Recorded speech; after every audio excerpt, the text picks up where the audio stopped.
Hello friends, मैं हिमांशु सिंघल और आप एक बार मेरे साथ फिर से जुड़ चुके हैं मेरी एक और नई वीडियो पर। तो आज हम इस वीडियो में देखेंगे बीए 5th सेमेस्टर। ये हमारा पेपर फर्स्ट है जिसका हमारा नाम है आर्थिक समृद्धि एवं विकास। इंग्लिश में हम इसे इकोनॉमिक ग्रोथ एंड डेवलपमेंट भी कहते हैं।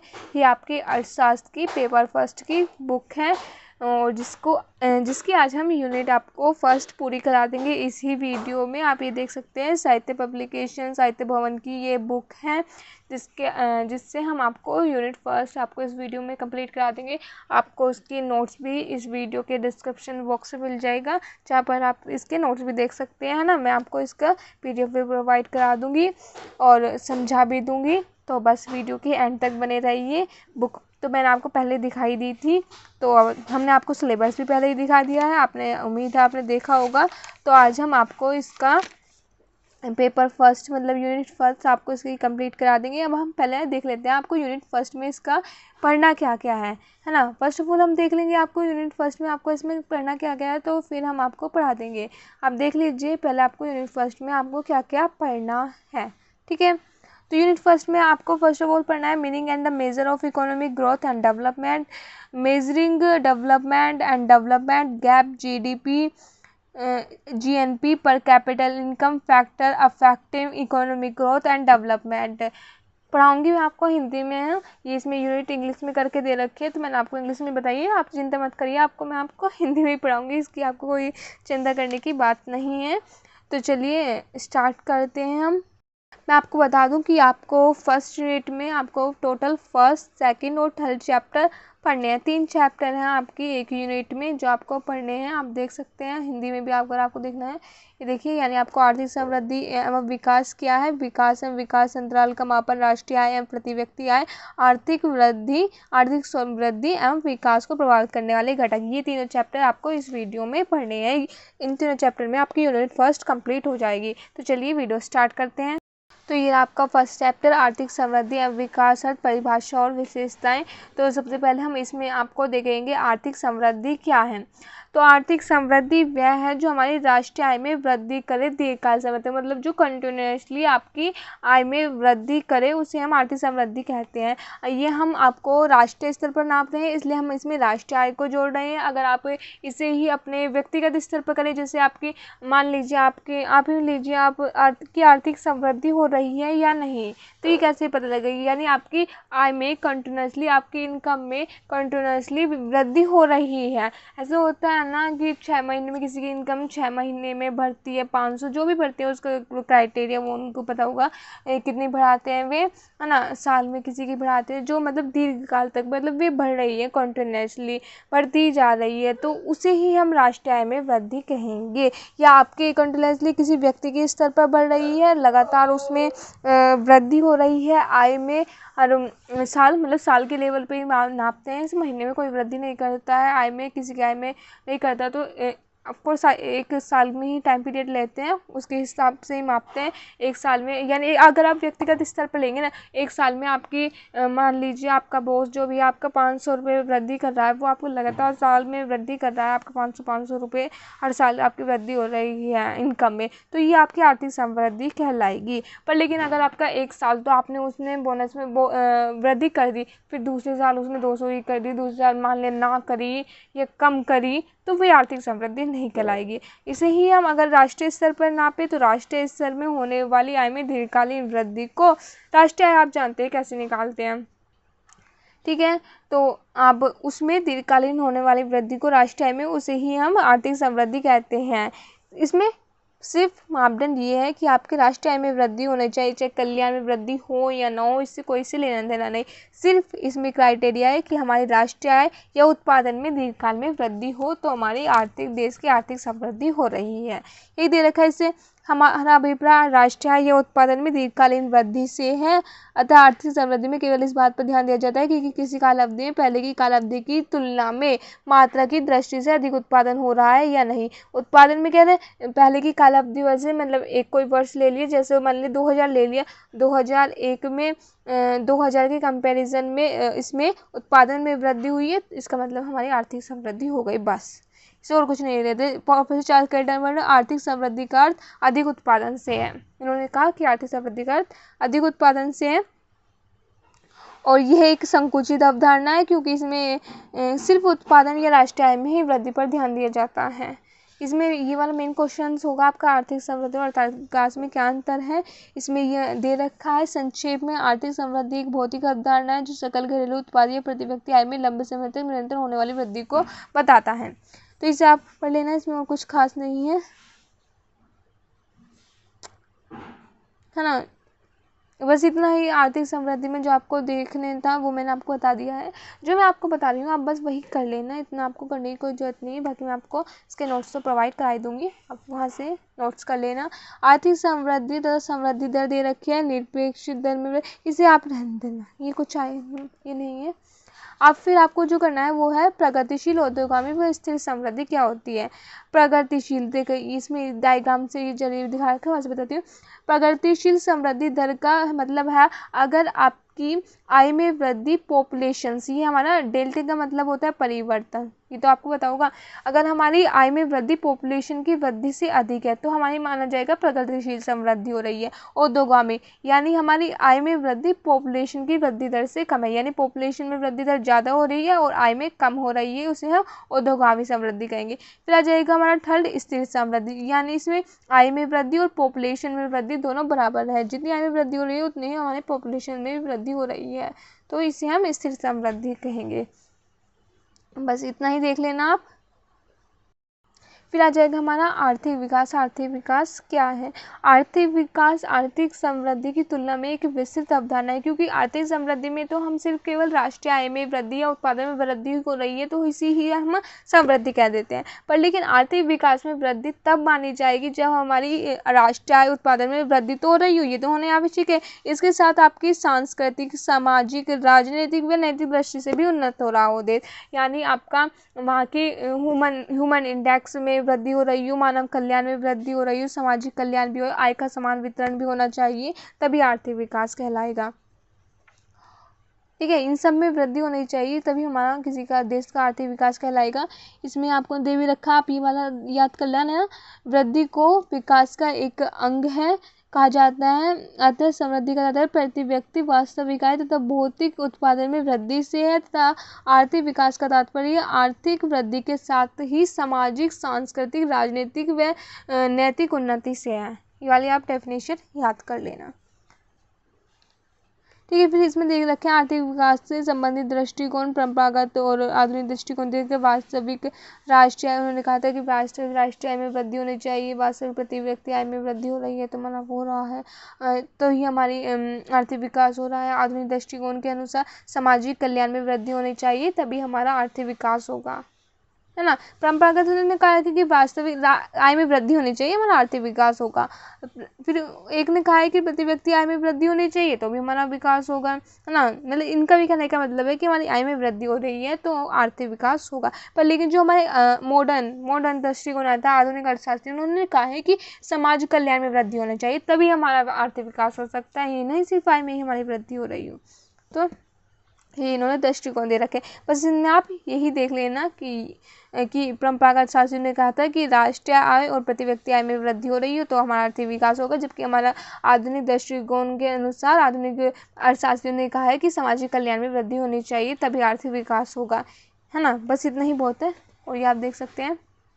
बाकी मैं आपको नोट्स तो प्रोवाइड करा दूंगी, आप उनमें से भी पढ़ लेना। बस मैंने आपको, ये तो आप खुद पढ़ लेंगे, मैंने जो आपको इम्पोर्टेंट वो समझाने की बात है बस वही समझा रही हूँ मैं आपको भी, मतलब पढ़ा के कोई वीडियो को लंबा नहीं करना चाहती। फिर हाँ, ये देख लेना आर्थिक विकास की विशेषताएं क्या है। यह एक प्रक्रिया है, मतलब ये एक लंबे समय तक पढ़ने वाली प्रक्रिया है। इसमें यह नहीं कि एक साल में तो वृद्धि हो रही है ठीक है, मतलब होती ही रहनी चाहिए। एक प्रक्रिया है, लंबे समय तक ये चलती रहनी चाहिए, यानी एक प्रक्रिया है। प्रति व्यक्ति आय वास्तविक आय में वृद्धि, मतलब इसमें वास्तविक आय में वृद्धि होनी चाहिए, नहीं तो आपके प्रति व्यक्ति आय में वृद्धि हो रही है। वास्तविक आय आप जानते हैं कि वास्तविक रियल इनकम में वृद्धि होनी चाहिए, है ना। मान लीजिए, इसमें मैं आपको बता दूं एक उदाहरण के तौर पे, मान लीजिए एक व्यक्ति है एक और उसकी आय 10 रुपये है, मान लो, है ना। किसी की 10 रुपये ना आय नहीं होगा आज के समय में वैसे, है ना। एक व्यक्ति है उसकी इनकम 10 रुपये है, 10 रुपये है, वो अब आलू खरीदने ले जाता है, आलू की कीमत भी 10 रुपये है, यानी अब वो 1 किलो आलू खरीद लेता है उन सब खर्च के मतलब उन जो भी 10 रुपये हैं उसको खर्च करके वो 1 किलो आलू खरीद लेता है। वो आलू का कीमत भी 10 रुपये के 1 किलो है, तो वो उन सबको खर्च करके 1 रुपये आलू खरीद कर लेता है।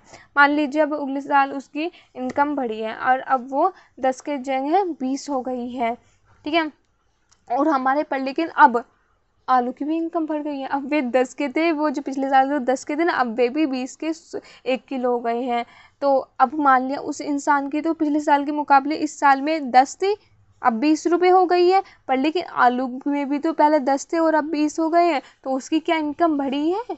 उसकी क्या मतलब वैसे तो इनकम उसकी बढ़ी है, पर लेकिन वास्तविक इनकम नहीं बढ़ी है उसकी, क्योंकि अब भी वो 1 किलो आलू ही खरीद पा रहा है। पिछले साल भी वो 1 किलो ही आलू खरीद पा रहे थे और अब भी 1 किलो ही खरीद पा रहा है। वो अब नहीं, उसके 1.5 किलो हो गए। अब मान लीजिए उसके अब आलू उसके 15 रुपये होते हैं, पर ना 15 रुपये के 1 किलो मिलते हैं और उसकी इनकम 20 रुपये बढ़ी है, यानी वो 5 रुपये उसमें सेविंग कर पा रहा है कि 1 किलो 15 रुपये में खरीद पा रहा है 1 किलो आलू। तो मानेंगे कि हाँ अब उसकी में वृद्धि हुई है, 5 रुपये की उसकी आय में रियल इनकम वास्तविक वृद्धि हुई है, तो कहेंगे हम, ठीक है। अब आप समझ गए होंगे। फिर आ जाएगा हमारा दीर्घकालीन सतत वृद्धि। दीर्घकालीन लगातार वृद्धि होनी चाहिए। निर्धनता तथा समानता में वृद्धि नहीं होना चाहिए। ये नहीं कि कोई इंसान निर्धन हो रहा है और समानता में वृद्धि हो रही है, सबको समान इनकम वितरित होनी चाहिए। सामाजिक, सांस्कृतिक, संस्थागत व आर्थिक विकास होना चाहिए। संरचनात्मक परिवर्तन मतलब संरचनात्मक सभी का परिवर्तन होना चाहिए, सभी का विकास होना चाहिए, चाहे वो प्राथमिक, द्वितीय व तृतीय क्षेत्र को, कोई भी क्षेत्र का हो, है ना, सभी का विकास होना चाहिए। यूं नहीं सिर्फ एक का ही हो रहा है, ठीक है। यही हो गया, ये देख सकते हैं आप। फिर आ जाएगा आपका मेन पॉइंट, ये आप देख लेना ढंग से। आर्थिक समृद्धि और आर्थिक विकास में क्या अंतर है। ये एक आर्थिक समृद्धि एक संकुचित अवधारणा है और ये एक विस्तृत अवधारणा है। आर्थिक समृद्धि की प्रकृति संख्यात्मक है, प्रति व्यक्ति आय उत्पादन की दर, है ना, इसकी संख्यात्मक व गुणात्मक है। इसकी केवल संख्यात्मक प्रकृति, इसकी संख्यात्मक गुणात्मक है। परिवर्तन, आर्थिक समृद्धि सबका उपयोग एक निरंतर व स्थिर परिवर्तन के लिए किया जाता है और इसका एक स्वाभाविक या नियमित परिवर्तन के लिए किया जाता है आर्थिक विकास का, ठीक है। फिर आ जाएगा आर्थिक समृद्धि, इसमें सामाजिक न्याय हो यह आवश्यक नहीं है, बल्कि आर्थिक विकास का मेन मकसद ही सामाजिक न्याय करना होता है। पूर्व और इसका लक्ष्य पूर्व निर्धारित नहीं होता, जबकि आर्थिक विकास का लक्ष्य पूर्व निर्धारित होता है। धनात्मक व ऋणात्मक मतलब ये कभी कभी धनात्मकता के साथ साथ ऋणात्मक भी हो सकती है आर्थिक समृद्धि, बल्कि इसका सामान्यतः धनात्मक रूप में ही होती है, यह धनात्मक रूप में ही होती है। और इसको हम आर्थिक समृद्धि को विकसित देशों के संदर्भ में प्रयोग करते हैं, जबकि हम आर्थिक विकास को अर्ध विकसित देशों के संदर्भ में प्रयोग करते हैं। तो ये थे आपके सारे अंतर, डिफरेंस क्या थे, ये आप देख सकते हैं। देने इसे मत करना, बस आप जितना मैंने बताया है उतना ही आप कर लेना, ठीक है। और मैंने आपको क्या था ये इसके दीर्घ क्वेश्चन है, मैं आपके नोट्स तो डाल ही दूँगी। दीर्घ क्वेश्चन है और फिर ये इसके लघु उत्तर दे रखे हैं। फर्स्ट चैप्टर, सेकंड चैप्टर करते हैं क्योंकि हमें आज पूरी 1 यूनिट खत्म करनी है इस वीडियो में। तो सेकंड चैप्टर है हमारा विकास व विकास अंतराल का मापन, राष्ट्रीय आय व प्रति व्यक्ति आय, ठीक है। विकास व विकास अंतराल का मापन मतलब आर्थिक विकास के मापक या सूचक क्या हैं, जिससे हम आर्थिक विकास को माप सकते हैं। तो इसमें दे रखे हैं आर्थिक विकास के मापदंड या सूचक। वैसे ये पॉइंट इम्पोर्टेंट नहीं है, मैं आपको बता रही हूँ, कर लेना बस थोड़ा सा। प्रतिशत अर्थशास्त्र के अनुसार जो इम्पोर्टेंट है, मतलब जो मैं बताऊँगी बस आप वही कर लेना, उससे ज़्यादा मत करना। प्रतिशत अर्थशास्त्रियों के विचार, फिर आधुनिक अर्थशास्त्रियों ने अपने विचार दे रखे हैं आर्थिक विकास के मापन के लिए कि आप कैसे आर्थिक विकास को माप सकते हैं। तो वाणिज्यवादी, फिर हमारे जो प्रतिशत अर्थशास्त्र में आते हैं, पहले आते हैं हमारे वाणिज्यवादी अर्थशास्त्री। तो देख लेते हैं उन्होंने क्या कहा था। इन्होंने कहा था कि सोना चांदी की मात्रा तथा विदेशी व्यापार की मात्रा को अधिक को आर्थिक विकास का मापदंड जाना जाता है। मतलब अगर किसी देश में सोने चांदी की और विदेशी विदेशी व्यापार ज़्यादा हो रहा है तो हम कहेंगे उस देश का आर्थिक विकास हो रहा है, वाणिज्यवादी अर्थशास्त्रियों के अनुसार। और एडम स्मिथ ने कहा था शुद्ध राष्ट्रीय आय की मात्रा का अधिक होना। अगर आपकी राष्ट्रीय आय में वृद्धि हो रही है तो हमारा आर्थिक विकास हो रहा है, ये हमारे एडम स्मिथ आपने कहा था। फिर आ जाएगा हमारा कार्ल मार्क्स, ये हमारे सारे प्रतिष्ठित अर्थशास्त्री हैं। कार्ल मार्क्स, इन्होंने कहा था समाजवाद व साम्यवाद को माना है, मतलब उन्होंने आर्थिक अधिकतम सामाजिक कल्याण का आधार समाजवाद व साम्यवाद को माना है। कार्ल मार्क्स ने कहा है कि अगर तुम्हारा सामाजिक कल्याण हो रहा है तो ही तुम्हारे उस देश का आर्थिक विकास हो रहा है, नहीं। प्रोफेसर JS मिल ने कहा था, ने तो सहकारिता को ही आर्थिक विकास का मापदंड माना है। इन्होंने कहा था कि सहकारिता को ही इन्होंने आर्थिक अर्थशास्त्र का मापदंड माना है। बस आप ये रख लेना प्रोफेसर JS मिल ने। तो हमारे ये जो प्रतिष्ठित अर्थशास्त्री थे ये 4 थे, वाणिज्यवादी एडम स्मिथ, कार्ल मार्क्स और JS मिल। वाणिज्यवादी अर्थशास्त्री ने कहा था सोना चांदी और आपके विदेशी व्यापार अधिक हो रहा है तो आर्थिक विकास हो रहा है। एडम स्मिथ ने कहा था राष्ट्रीय आय में वृद्धि हो रही है तो हमारा आर्थिक विकास हो रहा है। कार्ल मार्क्स ने हमारा कहा था सामाजिक कल्याण होना चाहिए। और JS मिल ने कहा था सहकारिता को ही आर्थिक विकास का मापदंड मानना है, JS मिल ने। ठीक है, फिर आ जाएगा हमारा आधुनिक अर्थशास्त्री के विचार। इसमें हम देख लेते हैं कि इन्होंने क्या क्या मापदंड माने हैं आर्थिक विकास के लिए। राष्ट्रीय आय, प्रति व्यक्ति आय, आय व्यय, संपत्ति की असमानता, आर्थिक कल्याण, जीवन में भौतिक गुणवत्ता, मानव विकास सूचकांक, जैविक गुणवत्ता सूचकांक। ठीक है, इन्होंने कहा अगर तुम्हारी राष्ट्रीय आय में वृद्धि हो रही है तो ही तुम्हारा आर्थिक विकास हो रहा है, प्रति व्यक्ति आय में वृद्धि हो रही है तो तुम्हारा आर्थिक विकास हो रहा है। ये अलग अलग पॉइंट ऑफ व्यू थे अलग अलग अर्थशास्त्रियों के अनुसार। ठीक है, आय व संपत्ति की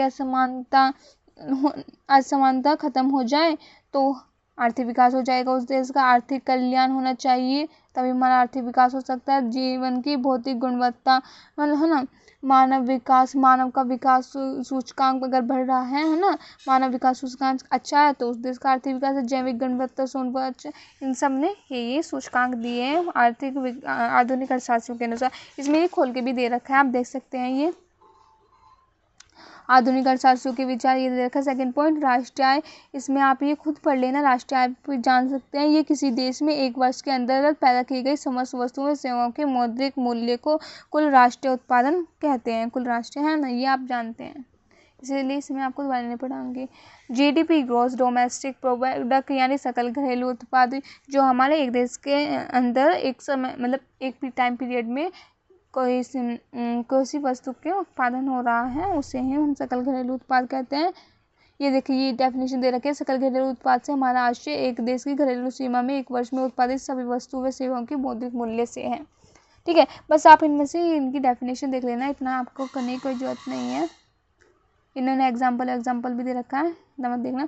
फिर उन्होंने दे रखा है सकल राष्ट्रीय उत्पाद ग्रॉस नेशनल प्रोडक्ट GNP हमारा कैसे निकलता है ये देख लेना। सकल घरेलू उत्पाद में से हम विदेश से प्राप्त सुधार को प्लस कर देंगे तो हमारा बाजार कीमत पर सकल राष्ट्रीय उत्पाद आ जाएगा। ठीक है, ये आप देख सकते हैं, इन्होंने ये दे रखा है, इसे मत करिएगा, जितना मैंने बता रही हूँ आपको वो कर लेना। फिर मैं आपको इसके बाद आपको मॉडल का भी दिखा दूंगी, क्योंकि मेरे पास इसका मॉडल भी है ना फर्स्ट यूनिट में आपको वो भी दिखा दूंगी, उसमें क्या क्या इंपॉर्टेंट है, मॉडल में इंपॉर्टेंट दे रखे हैं ना, तो वो मैं आपको दिखा दूंगी इसके बाद। ठीक है, फिर ये सेकंड हमारा फिर दे रखा है इन्होंने प्रति व्यक्ति आय। प्रति व्यक्ति आप जानते हैं कैसे निकलती है, राष्ट्रीय आय अपॉन जनसंख्या कर दो प्रति व्यक्ति, हमारे पर कैपिटल इनकम भी बोलते हैं प्रति व्यक्ति आय को हम। ये दे रखा है इन्होंने, बस इतना ही कर लेना जो मैं आपको बता रही हूँ। और मैं आपको इसका PDF तो प्रोवाइड कर दूँगी, आप चाहें वहाँ से भी इसे आराम से अच्छे से पढ़ लेना या वीडियो पोस्ट करके पढ़ लो, आपकी मर्जी, आप जैसे सूटेबल लगे, आपको जैसे अच्छा लगे आप वैसे पढ़ लीजिए।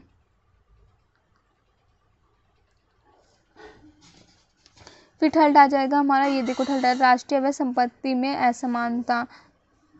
हाँ, ये इन्होंने लॉरेंज वक्र से बता रखा है। लॉरेंज वक्र, ये जो लॉरेंज वक्र कौन सा है, देखिए ये वाला, ये जो है ना ये लॉरेंज वक्र है, मतलब ये तो आपका पूरा लाइन ऑफ कंप्लीट इक्वालिटी है, ये आपने पढ़ा भी होगा। इसमें यहाँ पे नीचे परसेंटेज ले लेते हैं पॉपुलेशंस का, ऊपर इनकम, यहाँ पे इनकम है, यहाँ पे पॉपुलेशन की परसेंटेज ले रखी है इन्होंने। लॉरेंज वक्र ऐसे मानता है, ये जो हमारी लाइन है, ये जो सीधी है सो ये हमारी लाइन ऑफ कंप्लीट इक्वालिटी की है, मतलब यहाँ पे जितनी ही परसेंटेज है उतनी, मतलब यहाँ पे आय की असमानता बिल्कुल नहीं है इस लाइन पर, सबकी इनकम एक है, किसी की ये नहीं किसी की 10 रुपये है तो किसी की 100 रुपये, सबकी इनकम एक है, पर लेकिन इस लाइन से जितनी दूर परसेंटेज बढ़ती जाएगी इनइक्वालिटी उतनी ही बढ़ती जाएगी, यानी इसकी इनइक्वालिटी कम होगी इस लाइन से, या इस लाइन पर ज़्यादा इनइक्वालिटी होगी, इस पर कम होगी, किससे, इससे, पर लेकिन इस पे तो ये परफेक्ट कंप्लीट इक्वालिटी लाइन है, ये तो ये वाली लाइन, इस लाइन से जितनी दूर लाइन चलती रहेगी उससे इनइक्वालिटी बढ़ती रहेगी, उतनी इनइक्वालिटी बढ़ती रहेगी, मतलब आय में असमानता बढ़ती रहेगी। यही दिखाया है इन्होंने, लॉरेंज बकरे ने यही कहा है इस कर्व में, ठीक है, यही है बस। और फिर से इन्होंने ये पूरा इसे डिफाइन कर रखा है बस, और कुछ नहीं इसमें। वैसे ये लॉरेंज वक्र इम्पोर्टेंट है, तो आप इसे पढ़ लेना अच्छे से। लॉरेंज वक्र क्या है मैंने आपको बता दिया है, इम्पोर्टेंट है, आ जाता है ये लॉरेंज वक्र, ये मैं आपको बता रही हूँ, तो इसलिए उस हिसाब से अच्छे से कर लेना। फिर हमारा आ जाता है आर्थिक कल्याण। जीवन का सतत मुख्यतः उपभोग के स्तर पर निर्भर करता है, इसलिए देश में बढ़ता हुआ उपभोग व जीवन स्तर में आर्थिक विकास का भी सूचक है। आर्थिक कल्याण है ये हमारा, इसमें आर्थिक कल्याण का मांग पक्ष दे रखा है, मतलब मांग पक्ष के अनुसार आर्थिक कल्याण कैसे होगा, किसी देश का अधिक उपभोग, किसी देश में अगर अधिक उपभोग हो रहा है, अधिक उपभोग होगा तो यानी किसी देश में, मतलब सोचो अगर किसी देश में कोई इंसान, मतलब किसी देश के व्यक्ति जब ज़्यादा उपभोग कर रहे हैं यानी उनका आय उनकी अच्छी होगी, आय अच्छी होगी, मतलब उनका फिर जीवन स्तर भी अच्छा होगा ना, अधिक उपभोग कर रहे हैं वे, उनका जीवन स्तर होगा तो मनुष्य की कार्य क्षमता में का भी कार्य क्षमता भी बढ़ेगी कि वे अधिक काम कर सकते हैं, ठीक है, अधिक काम कर सकते हैं वे, क्योंकि वे स्ट्रॉन्ग हो जाएंगे और भी काम कर सकते हैं, अच्छा खाएंगे पिएंगे तो वे परफेक्टली फिट रहेंगे, तो फिर भी अच्छा और ज़्यादा काम कर सकते हैं। ज़्यादा काम करेंगे तो हमारा आर्थिक विकास होगा, आर्थिक विकास होगा तो अधिक उपभोग होगा, ठीक है, यही दिखा रखा है इन्होंने मांग पक्ष के जरिए। फिर इन्होंने कल्याण पक्ष के जरिए दिखा रखा है, अधिक उपभोग करेंगे तो वस्तुओं की अधिक मांग होगी, वस्तुओं की अधिक मांग होगी तो अधिक उत्पादन होगा तो अधिक विकास होगा तो फिर अधिक उपभोग होगा, यानी ये सर्कुलेशन ऐसे ही चलता रहेगा। ये इन्होंने पूरा दिखा रखा है, बस आप इतना ही कर लेना। इसमें ये फिर दीर्घ उत्तरीय क्वेश्चन दे रखे हैं, ये लघु उत्तरीय और फिर ये बहुविकल्प क्वेश्चन दे रखे हैं। फिर आ जाता है हमारा थर्ड चैप्टर, यानी इस यूनिट का लास्ट चैप्टर, आर्थिक समृद्धि व विकास को प्रभावित करने वाले कौन कौन से घटक हैं। तो इसमें पहले दे रखा है आर्थिक घटक। आर्थिक घटक प्राकृतिक साधन, प्राकृतिक साधन वे होते हैं जिन्हें हम मनुष्य अपने प्रयासों से दोबारा उत्पन्न नहीं कर सकता, मतलब जो एक बार ख़त्म हो गए तो ख़त्म हो गए, उन्हें मनुष्य अपने प्रयासों से उत्पन्न नहीं कर सकता, ये दे रखा होगा इसमें, है ना। प्राकृतिक साधन से आज से हमारे उन प्राकृतिक भौतिक संसाधनों से जिन्हें मनुष्य अपने प्रयत्नों से उत्पन्न नहीं कर सकता, अतः प्राकृतिक संसाधन प्रकृति की देन है। प्राकृतिक संसाधनों में भूमि, जल, खनिज, समुद्री साधन, वन, जलवायु, वर्षा आदि का समावेश किया जाता है। प्राकृतिक संसाधनों को दो भागों में बांटा जाता है। फर्स्ट, वे साधन जो उपयोग करने पर समाप्त हो जाते हैं जैसे खनिज पदार्थ, और वे साधन जो उपयोग समाप्त नहीं होते तो वे कौन से, थल, वन, संपदा इत्यादि। तो ये हमारे प्राकृतिक संसाधन आर्थिक घटक में दे रखा है ये, जो हमारे आर्थिक समृद्धि व विकास को प्रभावित करते हैं, मतलब किसी भी देश की आर्थिक समृद्धि व विकास को प्रभावित करते हैं। उसमें सबसे पहला घटक हमारा आर्थिक घटक है, उसमें आपका पहला पॉइंट है प्राकृतिक साधन, जो हमारे अगर किसी मान लो किसी देश का प्राकृतिक संसाधन अच्छा होगा, वहाँ पे मतलब भूमि भी उपजाऊ है, खनिज पदार्थ भी बहुत अच्छे हैं, मिल रहे हैं, वन जल सब अच्छी मात्रा में, तो ऑब्वियसली उस देश का अधिक विकास होगा, अच्छा विकास होगा। तो यही बात है कि मतलब ये प्रभावित करते हैं किसी देश का आर्थिक विकास। मान लो किसी के देश के पास ना ही अच्छा भोजन है, मतलब वो पानी की व्यवस्था नहीं है, वन नहीं है ना, तो उसका आर्थिक विकास कम होगा, प्रभावित करेंगे। मुझे पता है इसके हमारे वो भी हैं अपोजिट विरोध भी हैं इसके, काफ़ी कई देश हैं जिनके पास अधिक मात्रा में प्राकृतिक संसाधन नहीं है, बल्कि भारत में तो काफ़ी अच्छे प्राकृतिक संसाधन खनिज सब उपलब्ध हैं, फिर भी यहाँ का भारत का आर्थिक विकास अच्छे से नहीं हो पाया है। अभी अर्धविकसित देश ही है भारत, और काफ़ी देश जहाँ पर ये सब साधन अच्छी मात्रा में उपलब्ध नहीं है वहाँ का भी अच्छे से विकास हो रहा है। ये कंट्रास्ट है, कोई नहीं, पर लेकिन मैं आपको बता रही हूँ जो आर्थिक विकास को प्रभावित करने वाले कारक है उसमें आर्थिक घटक में सबसे पहले हमारा है प्राकृतिक संसाधन, जो हमारे आर्थिक विकास को प्रभावित करता है।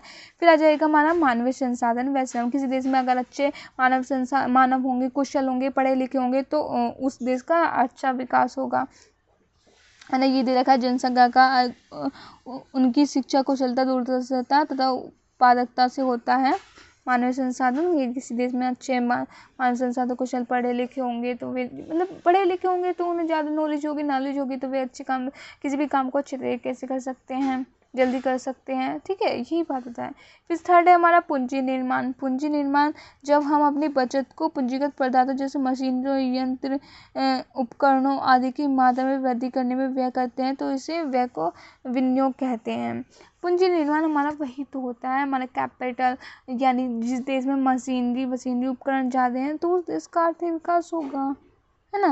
अगर कोई देश ज़्यादा मशीनरी उपकरण का उपयोग करके उत्पादन कर रहा है तो उसका जल्दी उत्पादन हो जाएगा, प्रोडक्शन क्वालिटी भी उसकी अच्छी होगी। वो मशीनों से निर्माण कर रहा है, मनुष्य इतनी जल्दी निर्माण कर सकते हैं, मशीन जल्दी कर देती है ना। उसकी लागत में भी कमी आएगी तो उस देश का आर्थिक विकास होगा ना, उत्पादन में वृद्धि होगी। फिर कम उसका लागत भी कम आएगा तो वो सस्ते में बेच सकता है। तो यही दे रखा है पूंजी निर्माण। फिर हमारा जाता है पूंजी निर्माण में ही दे रखा है, बस आप इतना ही कर लेना। ये पूंजी निर्माण में भौतिक पूंजी निर्माण, मानवीय पूंजी निर्माण, भौतिक पूंजी निर्माण संकुचित दृष्टिकोण से और मानवीय पूंजी निर्माण व्यापक दृष्टिकोण से इन्होंने दे रखा है। भौतिक पूंजी निर्माण में चलो इनका थोड़ा सा देख लेते हैं। पूंजी निर्माण होने का अर्थ है प्रति वर्ष पूंजीगत वस्तु के स्टॉक में वृद्धि होना, है ना। और मानवीय पूंजी निर्माण भौतिक पूंजीगत वस्तुएं ही नहीं, अदृश्य पूंजी को मानवीय स्वास्थ्य, शिक्षा व कौशल के रूप में उपलब्ध होती है। मानवीय पूंजी निर्माण तब होगा जब हमारे किसी देश के लोग शिक्षित होंगे, पढ़े लिखे होंगे, है ना, तो वही है, स्वस्थ होंगे, है ना। भौतिक पूंजी निर्माण तो हमारे मशीनरी ये है ही है, इस देश में मशीनरीकरण का उपयोग करके उस देश का उत्पाद बनाए जा रहे हैं। तो बस ये इसमें यही है, ज़्यादा कुछ नहीं। आगे बढ़ते हैं। फिर इसमें दे रखे हैं पूंजी निर्माण के क्या क्या महत्व है ना। राष्ट्रीय आय में इससे वृद्धि होती है, बस आप पॉइंट देख लेना इसमें। तो राष्ट्रीय आय में वृद्धि होती है, आर्थिक विकास भी की अधिक गति से होता है, क्योंकि इतना आप लिख देंगे, इतना तो आपको पता है। पूंजी निर्माण से हमारा उत्पादन में हम मशीनीकरण का उत्पादन करें, मशीन से करेंगे तो हमारे उत्पादन में वृद्धि होगी। वो जल्दी उत्पादन कर देती है, मशीन सब काम को जल्दी करते हैं, मनुष्य से कहाँ हो पाएगा इतना जल्दी। रोजगार के अवसरों का विस्तार होगा, मानवीय पूंजी का निर्माण होगा, आधुनिक तकनीकों का प्रयोग होगा, है ना, बाजार का विस्तार होगा, हमारा आर्थिक विकास में सहायता मिलेगी, आर्थिक कल्याण में वृद्धि होगी, विदेशी सहायता की आवश्यकताओं में कमी होगी। हम खुद कर लेंगे, अब विदेशी की जरूरत है ना पूंजी निर्माण की। ठीक है, फिर आ जाता है हमारा फोर्थ पॉइंट, जो हमारे आर्थिक विकास को प्रभावित करने वाले कारक हैं। फोर्थ में आ जाएगा हमारा तकनीकी व प्रौद्योगिकी प्रगति। अगर हम तकनीकी और नई प्रौद्योगिकी का प्रयोग करेंगे तो हमारा ऑब्वियसली अच्छा विकास, उस देश का आर्थिक विकास होगा जिस देश में नई तकनीक और प्रौद्योगिकी का उपयोग किया जाएगा। ठीक है, इसमें आप अंदर खुद लिख लेंगे। अगर आप पढ़ना है तो मैं नोट्स दे दूंगी, है ना, उसमें से आप अच्छे से पढ़ लेना। आर्थिक विकास में तकनीकी का महत्व, मतलब तकनीकी और प्रौद्योगिकी उपयोग करने से क्या क्या महत्व होंगे। उत्पादन क्षमता में वृद्धि होगी, हमारे संसाधनों की बचत होगी, नए संसाधनों की खोज, प्रतियोगी शक्ति में वृद्धि होगी, जीवन स्तर में सुधार होगा, तकनीकी प्रगति, पूंजी निर्माण में श्रेष्ठता आएगी। आगे देखते हैं हम, देख सकते हैं आप, इसमें ये दे रखा, देख लेना। फिर आ जाएगा फिफ्थ, विदेशी पूंजी। इतना लंबा कोई करने की आपको जरूरत नहीं है, जितना मैं बताई उतने कर दीजिए। अगर विदेशी पूंजी के आने से उस देश का अच्छी तरह से विकास कर सकते हैं। मतलब कोई विदेश यहाँ पर अपने किसी देश पे आकर, मतलब ये देखिए भारत में आके कोई विदेशी निवेश कर रहा है तो उससे आर्थिक विकास में ऑफकोर्स फ़ायदा मिलेगा, क्योंकि वहाँ के उनकी तकनीकी नई तकनीकी भी भारत में आएगी, है ना, कौशल का विकास होगा, और जो यहाँ के बेरोजगार व्यक्ति हैं उनको भी रोजगार मिल जाएगा। ठीक है, इससे यानी विदेशी पूंजी आने से भी हमारा आर्थिक विकास होगा। और इसमें ये दे रखा है, अगर आप इसे पूरा भी पढ़ सकते हैं, जितना मैंने बताया उतना भी कर सकते हैं। फिर आ जाएगा हमारा ये कौशल निर्माण। ये 6 पॉइंट छोड़ देना, ये लिख लेना, कौशल निर्माण होगा, है ना, विदेशी आएंगे यहाँ पे काम करेंगे, यहाँ पे तो हमारा कौशल निर्माण होगा, है ना, उनसे नई तकनीकी सीखेंगे, नई जानकारी, मशीन का लोग कैसे उपयोग करते हैं, ये कैसे बनाते हैं, कोई नई माल इस्तेमाल कर रहे हैं ना, तो उससे कौशल का भी निर्माण होगा। उद्यमशीलता, एंटरप्रेन्योरशिप, यानी नए उद्यमी होंगे। वस्तुतः किसी देश में आर्थिक विकास इस बात पर निर्भर करता है कि किस प्रकार के उद्यमी और वे किस सीमा तक नए आविष्कारों को विकसित तकनीक का उपयोग कर सकते हैं। उद्यमशीलता तो महत्वपूर्ण है ये, क्योंकि कोई करेज साहस करके कोई इंडस्ट्री लगाएगा तभी तो, क्योंकि भारत में मतलब भारत में कहीं पे कोई भी रिस्क लेना नहीं चाहता, क्या पता वो चले ना चले। तो एंटरप्रेन्योरशिप एक महत्वपूर्ण भूमिका निभाता है, क्योंकि वो रिस्क लेकर मार्केट में आता है। ठीक है, यही हमारा। फिर आ जाएगा हमारा 9 पॉइंट, व्यावसायिक ढांचा कार्यशील जनसंख्या का विभिन्न उत्पादन क्रियाओं में विवरण का व्यावसायिक ढांचा कहलाता है। फिर आ जाएगा हमारा संगठन में विशिष्टीकरण, बाजार का आकार जो हमारे प्रभावित करने वाले कारक है। व्यवसायिक का ढांचा कैसा है वो ही हमारे आर्थिक विकास में प्रभावित करता है। संगठन में विशिष्टीकरण कैसा है, फिर आ जाएगा बाजार का आकार कैसा है, पर्यावरण संबंधी और आर्थिक संरचना, ये सब हमारे आर्थिक विकास को प्रभावित करते हैं। ये तो सारे हमारे थे आर्थिक घटक जो आर्थिक विकास को प्रभावित करने वाले कारक थे। अब इसमें कुछ अनार्थिक कारक घटक भी दे रखे हैं। ये तो सब हमने आर्थिक घटक पढ़े 13 तक, अब हम पढ़ेंगे अनार्थिक घटक। ठीक है, अनार्थिक घटक में आ जाएगा हमारा राजकीय तत्व। किसी देश में अगर राजनीतिक स्थिरता नहीं है तो उस देश का ऑब्वियसली आर्थिक विकास अच्छी तरह से नहीं हो पाएगा, आर्थिक विकास में बाधा देगा। तो ये भी हमारा एक इम्पोर्टेंट फैक्टर है जो आर्थिक विकास को प्रभावित करता है। वो क्या है सर? राजकीय तत्व। सेकेंड है हमारा सामाजिक तत्व।